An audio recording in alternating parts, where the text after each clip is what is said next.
Hey guys, what's up? Welcome to my channel. If you're new, my name is Kylie, and today I'm reviewing Rob Zombie's Halloween. So Rob Zombie's Halloween came out in 2007. It only received a 26% on Rotten Tomatoes, and here's what happened. Nearly 2 decades after being committed to a mental institution for killing his stepfather and older sister, Michael Myers breaks out, intent on returning to the town of Haddonfield. He arrives in his hometown on Halloween with the purpose of hunting down his younger sister Lori. The only thing standing between Michael and a Halloween night of bloody carnage is psychologist Dr. Samuel Loomis. So last week I asked you guys if you wanted a reaction video of me reacting to Rob Zombie's Halloween, and the answer was yes. And so I will be doing my traditional fun facts and then thoughts about the movie, but first, without further ado, I would like to present to you my reaction of Rob Zombie's Halloween.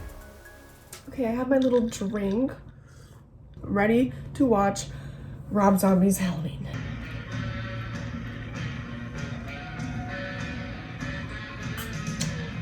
Waitress over at the bingo lounge. She can give me the freaky eye. Oh, the whore with the big tits hanging down to her knees? Maybe I'll choke the chicken, purge my snorkel all over them flappy ass tits. Good, we'll have a good fucking time. I will. I hope she likes cripples. Bitch, I will crawl over there and I will skull fuck this shit. Okay. Oh my god, I hate it already.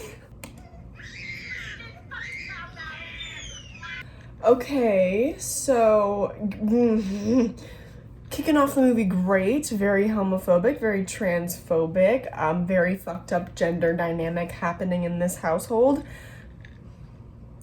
Cheers. This new Dr. Loomis is giving me weird vibes right off the bat. Not a fan.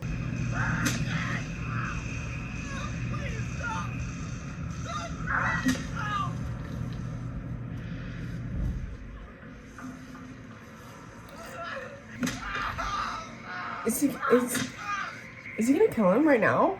Is this happening right now? Is this happening right? No.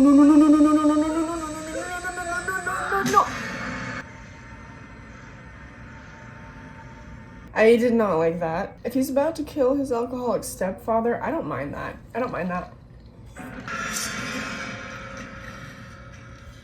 How's he gonna clean that up? And he kills the disgusting boyfriend too. Cheers. Stop. Once a night is enough. Stop it. Why is he touching his sister? Okay. What the fuck? Michael! Oh. Okay, I'm sorry, but like little Michael, like short Michael, that was kind of funny. It was kind of funny. Just die already. Just die. Okay, so besides the disgusting breakfast scene and like some of the stuff that's going on with like, I don't know, just the gender dynamic and the nastiness and the goriness and whatnot that I don't prefer, I'm not hating this movie. I'm not hating it. I've had too much caffeine. I'm gonna put this down. We will see where it goes. A freeze frame in the middle of the movie, really? She killed herself? Why?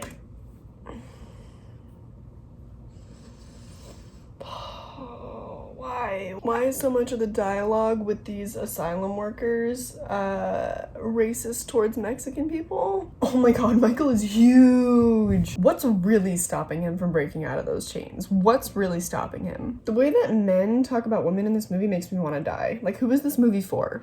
Michael better be about to murder these men.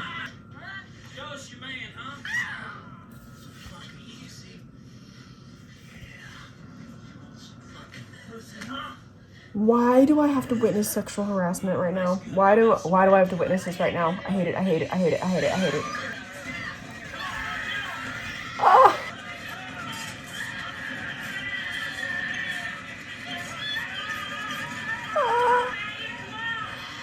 Why are women treated this way on screen? I hate it. Why couldn't Michael have killed them before they raped her? Why is Lori so raunchy? Why are we ruining this character? Why are we doing this? Okay. Michael's mask is really cool, but I'm starting to lose interest. They redid the sheet and the beer scene. Anyway, you're not a 0, you're fucking like -5 or something. They did a bad job of it. Oh my god, I still have 45 minutes left. This movie's too long. You're too long. This shaky cam, the cinematography, I don't like it. Is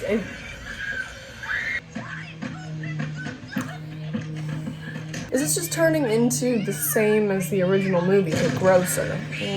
So yeah, that was kind of all over the place, but you kind of get the general vibe of how I feel about the movie from my reaction. And I'm a little bit nervous to talk about this one, honestly, because this movie is either like you love it or you hate it, and I'm not quite in either of those categories, but I'm gonna get into a bunch of topics that kind of break down how I feel about the movie, so we'll get into that in a little bit. But first I'm gonna get into the fun facts that I found. So before remaking the original, Rob Zombie decided to go to John Carpenter to tell him about it first, and John Carpenter told him to make it his own. Before deciding to go with Rob Zombie's version, the studio was actually considering making a different Halloween movie instead. It was going to be called Halloween: The Missing Years, and it basically just would have been a prequel to the original Halloween about Michael's days at the institution. And then Rob Zombie's film kind of was that prequel almost in a way. Tyler Mane is the tallest actor to ever play Michael, standing at 6'8".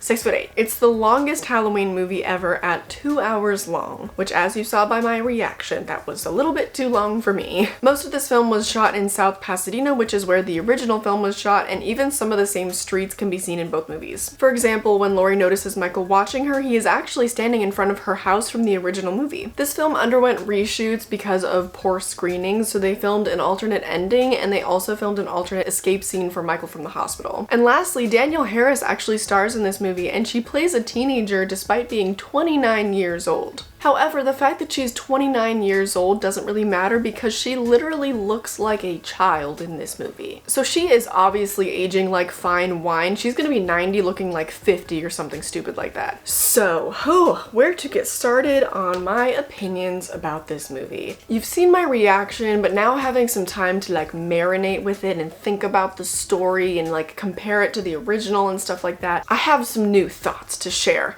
I'm nervous. So I think what I'm gonna do is I'm gonna talk about this movie in general terms, just kind of speak about it generally, and then I'm gonna compare it to the original, because I think it deserves to be reviewed as a standalone first, and then we'll make comparisons. You know what, actually, I don't have a ton to say about it in general, so I'm probably gonna get into my comparisons pretty quickly, but in general, this movie just relied on shock value and very cheap, very trashy, unrealistic dialogue. That's basically it. I didn't find it to be creative because it just relied on those super cheap elements to make it scary or shocking. I think narratively it was done pretty well despite it being a little too long. It could have been trimmed down. The story was very coherent. I thought the acting was really good, you know, for what they had to do as actors and play these disgusting cheap roles. But here's the thing, because had it not relied on that trashy stuff and the shock value stuff, I think I would have liked this movie. But alas, here we are. So I'm just gonna get right into my comparisons. So I've seen people be like, he created such an interesting backstory and made it more complex, and now we know more about Michael, which is such a stark contrast to how simple the original Halloween movie was. And I just watched the movie.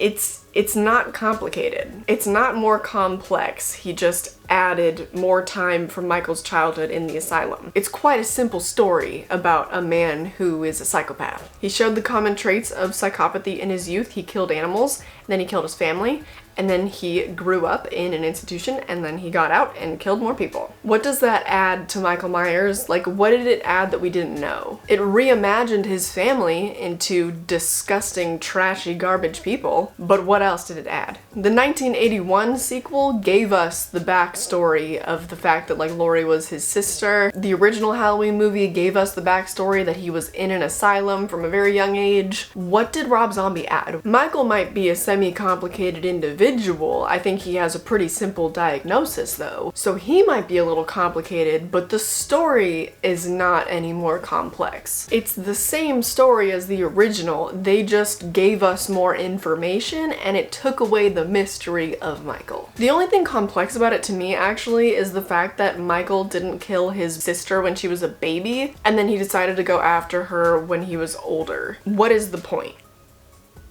I can get why he would want to kill the other people in his house. They were kind of awful. And I get why he would want to spare the baby, because it's just a baby. What has it ever done to him? But then as he's grown up in the asylum, why would he care about Lori anymore? I'm just like failing to see the connection. So it's like you gave us all this backstory and then failed to answer that one crucial question. So, but here's the confusing thing, because the first act was my favorite part of the movie. You know what? I'm editing and I just thought of something. Would it not have been way more creative to like make Michael come from a super nice and loving background, like a super cool loving family, but like despite that, you know, he was still a psychopath. So that's not really like a nature versus nurture thing. Like if you're a psychopath and you completely lack empathy, being in a super loving family is not going to change that. So like wouldn't that have been, I don't know, more creative at the very least, to have him come from like a super nice family instead, and then he still turns out to be a psychopath?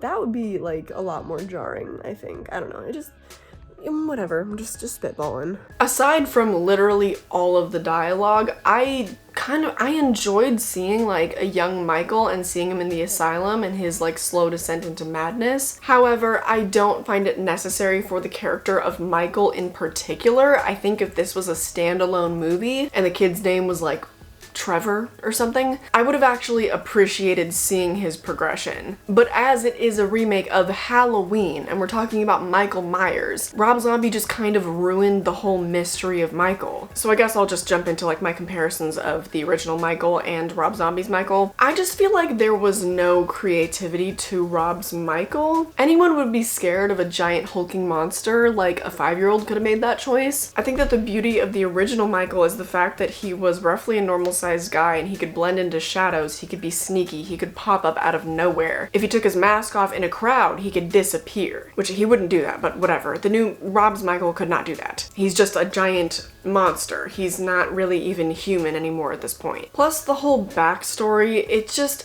I don't know what purpose that serves other than the fact that like you're supposed to empathize with Michael, which I just don't. He's like an anti-protagonist, or what is that called? I don't know. It's when the protagonist is the villain, whatever. So it's really confusing for me because I found the movie to be the most enjoyable in the first act, even though it did the most disservice probably to Michael, because the second and third acts were just a gratuitous new version of the original movie. Like there was hardly anything added to it, certainly nothing that made it any better. You have him breaking out of the mental institution, you have the sheet beer scene, you have Lori running around and knocking on all the doors, you have Loomis shooting Michael. So it was basically the same as the original, and I got really bored, and that's why I yelled at my computer and I told the movie it was too long. So the only addition to the movie, which was the first act of a young Michael, simultaneously made the movie better but also worse. I think I'm gonna compare the new Lori to the old Lori and the new Loomis to the old Loomis, and then I'm gonna be done with this video because I don't want to do this anymore. The Lori in Rob Zombie's movie is garbage. She seemed like a fine girl overall, but it's just so unrealistic to have a teenage girl speak to her parents and make such like overtly sexual, disgusting jokes. That's why I'm like, okay, so who is this movie catered to? You know, because young girls are not gonna relate to this, women are not gonna relate to this. This is for pervy men that want to hear women say that, right? It was just really unrealistic and annoying, and part of the charm of Laurie Strode and why she's such an amazing final girl in the original is because she's so likable. The Lori in Rob Zombie's film is just so unrealistic. It completely took me out of the movie because I was so irritated. And it also just makes her less worth rooting for. And her friends were annoying and overly sexual too. It just doesn't make sense to me to remake such an iconic and important horror movie and only cater it to such a small group of people. Who genuinely loves that disgusting, trashy, tasteless dialogue? Who relates to any of those characters? Why would you write characters that are not relatable at all? The choices are just so questionable to me, and it's not to say that he's not allowed to make a movie like this, but it just seems like he completely trashed the original and it doesn't make sense to me. I know one man's trash is another man's treasure, whatever, but literally the dialogue and these characters are objectively terrible. There's a full-on rape scene. Not shot implicitly, no, it is very explicit, it's very in your face. I just don't understand who this movie is for. Unless he was trying to make it for a larger horror audience, then he's just dumb because he made terrible choices that only relied on shock value. Okay, I totally trailed off. I was talking about Laurie. I wanted to talk about Loomis briefly. I'm not a super big Loomis fan from the original, and the one in Rob Zombie's film I didn't mind. I mean, they felt pretty similar. There wasn't that much that was different about the newer Loomis than there was to the original one. I definitely prefer Donald Pleasance, but I didn't really mind the new one, so that was kind of, I'm just indifferent about that. So I'm just gonna conclude with what I think could have been done to this movie to make it actually a little bit more worthwhile. What's annoying to me is that I think if the dialogue were written more tastefully and it was trimmed down like 15 to 20 minutes, take out the rape scene, take out the breakfast scene where the stepfather sexualizes his stepdaughter, ugh, you know, stuff like that. I think if that was removed, I feel like I really would have liked this movie. It was definitely a fresh take on an old story, and stylistically it was kind of cool. I enjoyed the first act, but he ruined it with those other elements I mentioned, and I can't rewatch it. So there you have it. That's basically all my thoughts on Rob Zombie's Halloween. I could go on, I just don't really want to talk about his art because I'm not a fan. And making super long rants is not really my thing, hence the little drop of liquid courage for this video. And I don't know what to do for next week. I don't know what to do. Because universally, everyone seems to hate Rob Zombie's Halloween too. So I don't know what to expect. Next week's video might just be a reaction video if you guys want that. Let me know what you thought of the reaction from this video and if you'd like to see more of that. I don't really want to be a reaction channel, but maybe for Rob Zombie's films that I'll make an exception. I just don't even want to watch the next one. I really don't. I'm conflicted. But I do want to watch it because I want to have the full history of Halloween. I need to be able to make a proper ranking video once I do that. So just let me know if you guys want a reaction, if you care about hearing my thoughts on the next one. I don't think they'll be too different than this one. I don't really want to make a super long rant, but I will if that's what the people want. To conclude, I'm a little conflicted because despite the trashy elements, I think I would have really liked this movie. It's very confusing to me. It's very confusing. So anyways, as always, if you want to follow me on social media, my Letterboxd, Instagram, and Twitter are all at Kai Johns, and on Letterboxd, that's where I talk about movies that I don't intend on reviewing on this channel. On Instagram, I always tell you guys what I'm watching that day, so you can watch it too, just in case I do a review of it, and I also post other horror-related news and stuff like that. Please check out the petitions and the GoFundMe's linked down below. I would really appreciate it if you guys educated yourself on what's happening globally, especially with what's happening in China and the concentration camps, as well as climate change, because here in California, we're not doing so well. So please check out those links, those sources down below. I hope that you enjoyed this video, and I hope I catch you in the next one. Bye!